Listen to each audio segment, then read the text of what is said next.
Star Wars, nothing but Star Wars. Give me the Star Wars, don't let them end. Star Wars. Hi everybody, so today I went and saw Rogue One, A Star Wars Story at the Glasgow IMAX, and I absolutely loved it. I will be talking quickly, well, I don't know about quickly. The last time I talked about Force Awakens, that was about 40 minutes. I'll be talking about it. First of all, I will try not to do any spoilers, and then I will do a little spoiler section. So I went into this film pretty much blind. The only trailer that I had seen for this film was when I saw Doctor Strange at the beginning of November. Before that I hadn't seen any of the trailers, I haven't read any news about it. I prefer to go in with an open mind, not knowing anything about it. So, and in this particular occasion I think that really was a bonus, because some of the stuff in it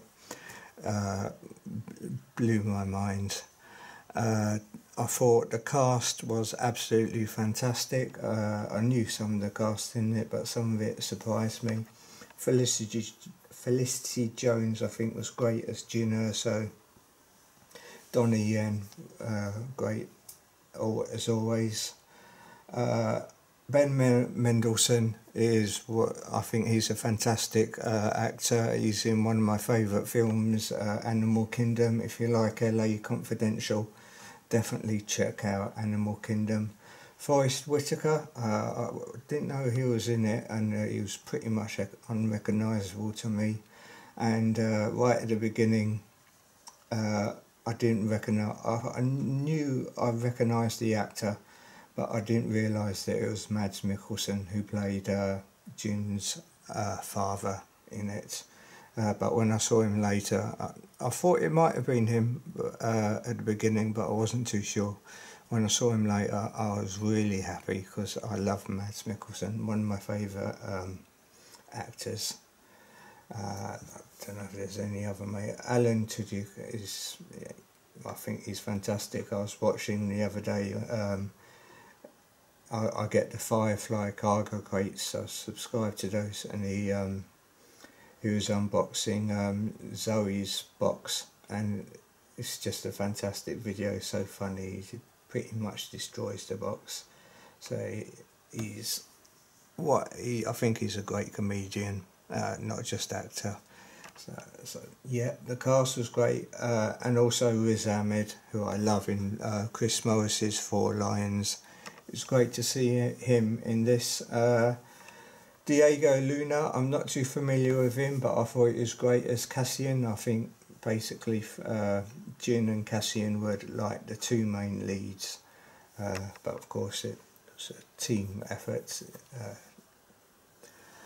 And the story I thought was really good. I can understand why lots of people are saying that this is how the Force Awakens should have been, and I can agree to that to some extent, but also it shouldn't be compared to The Force Awakens, because this is not an episode film.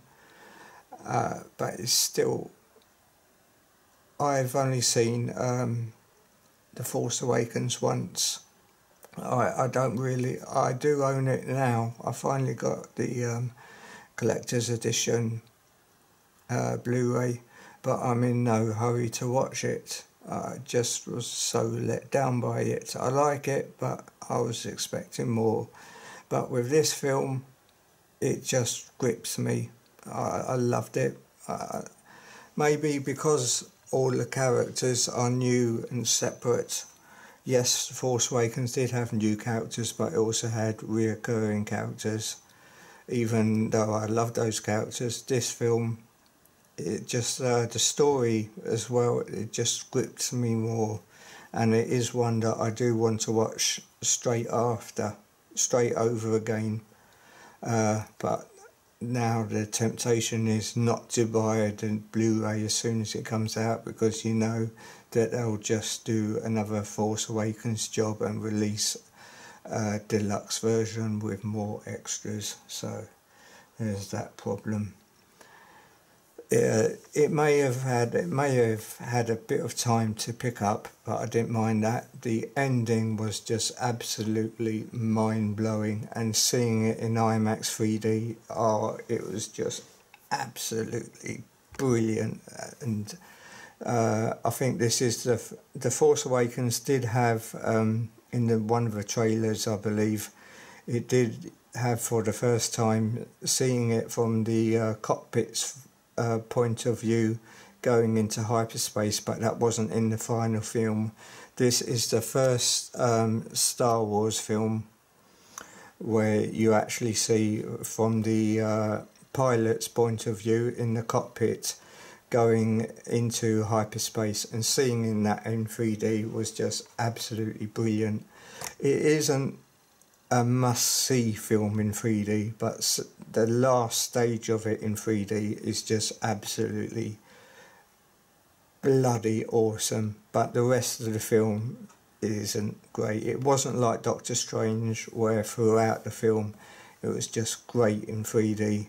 It was just the last part of the film where it just gripped you in and took you for a ride in the next dimension, I suppose. Well, that'll be Doctor Strange, but still next the 3D dimension. And let's have a look at what's in here. Change of view. Of course, this is the first film to not feature any Jedi. The first film to have no green or blue lightsabers, just Darth Vader with his lightsaber. No light side of the Force lightsabers. And there we go. There's I don't think this is a spoiler, but there's Mads Mikkelsen.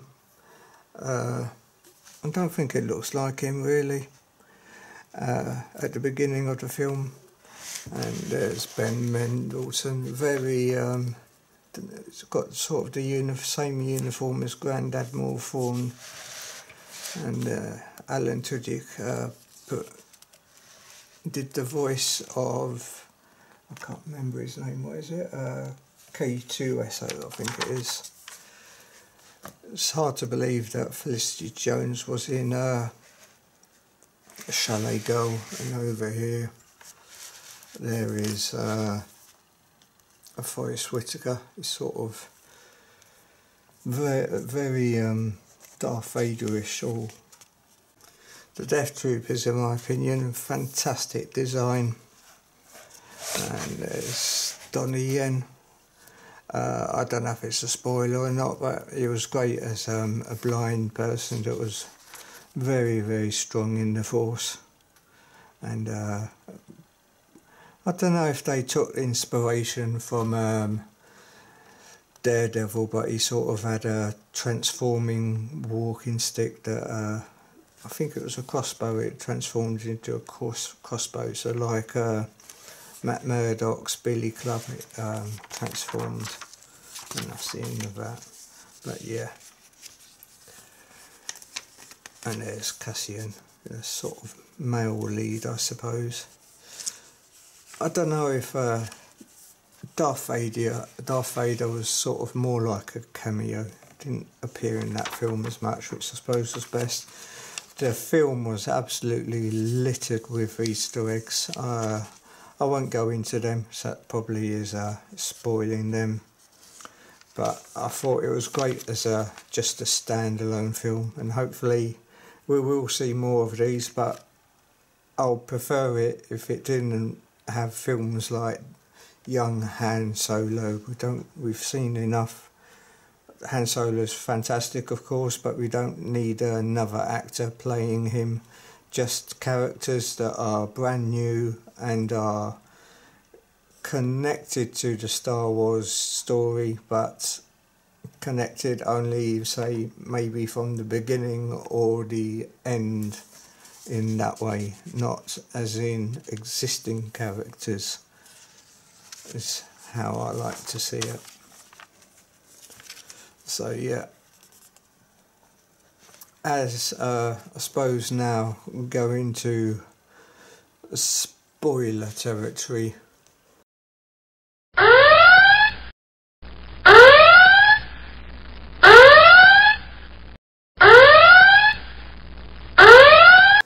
I won't talk that much about this film, so people won't watch it then. Not that people watch it anyway. I suppose the biggest thing is probably not spoiler if people have been following the film news and watching videos about it, or is that Grand Moff Tarkin is in this film, and I totally was not expecting that.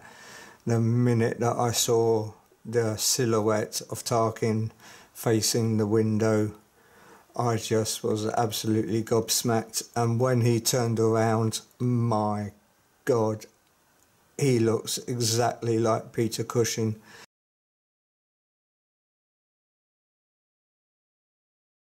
They did an absolutely fantastic job on recreating the likeness of Peter Cushing in CG. I mean, yeah, in Tron Legacy, Jeff Bridges, the younger Jeff Flynn, was okay, but it wasn't exactly great.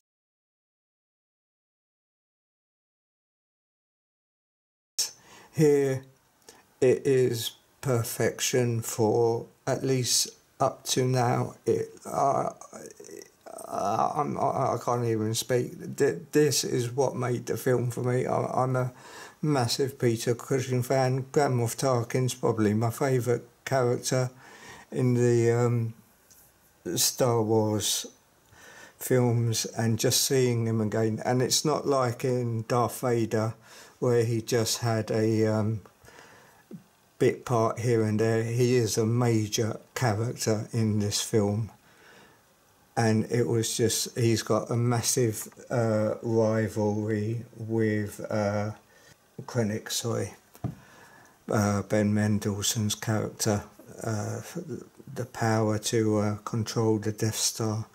And I was grinning like a Cheshire cat. I could not believe it. That to me was just absolutely fantastic. So I'll move on to that. I'll probably talk long enough about it, but it was just beautiful.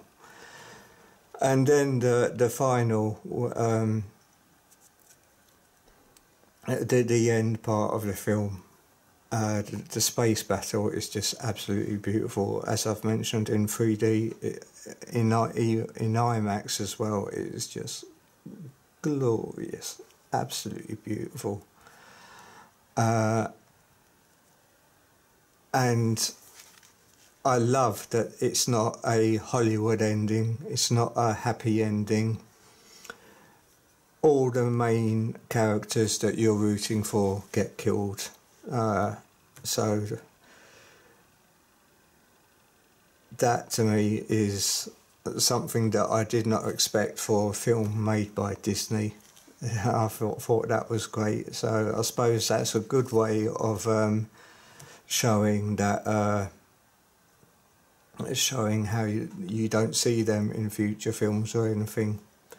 And I was a bit sad about that, because Cassian and Jin were really nice characters. I would have liked to have seen more of them maybe in another non-connected Star Wars film. It's a bit a shame that they got killed. Hopefully there'll be some comics made of them. Somehow maybe, I don't suppose they could do that, some what if, some more adventures. You may yeah, you could see some prequels of what they did before, especially in Cassian's. I can see some Cassian comics coming out. And after the plans got transmitted, which is a really good sequence, you did think that Cassian had died.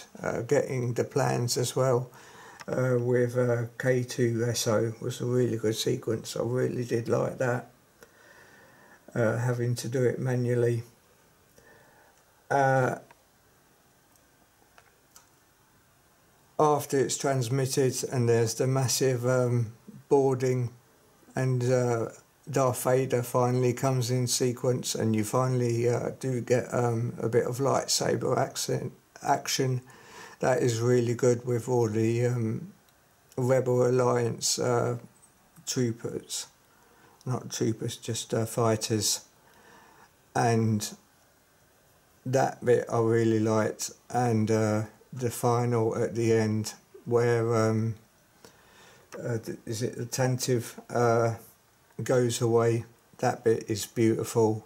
And the door opens and you see a hooded female, which of course is Leia, and the face reveal again. The CGI on Leia is absolutely stunning, and I really was grinning again like a Cheshire cat there. It really was a beautiful job there. And then you just see the Tantive go off, and that's like right a few minutes, I suppose, afterwards. I don't know how long the chase takes, but you got Darth Vader in his ship chasing the Rebel Alliance, and I thought that was just a perfect ending, because it sets it up perfectly for A New Hope. And yeah, I think that pretty much covers what I thought of the film. It definitely wasn't a letdown. I suppose this time my review, my thoughts on it are much shorter, because I'm not going on the rants like I did last time with The Force Awakens. I probably will see this again, but not in 3D. I'll just go and see a regular showing of this. I think it's definitely worth seeing a second time. Of course the screen won't be as big, and yeah, I definitely would recommend this film. I mean, I would recommend this even for non-Star Wars fans, because it's not that connected at all, really. It's just a good sci-fi romp. Anyway, I hope you enjoyed that. Take care. Peace. Bye-bye.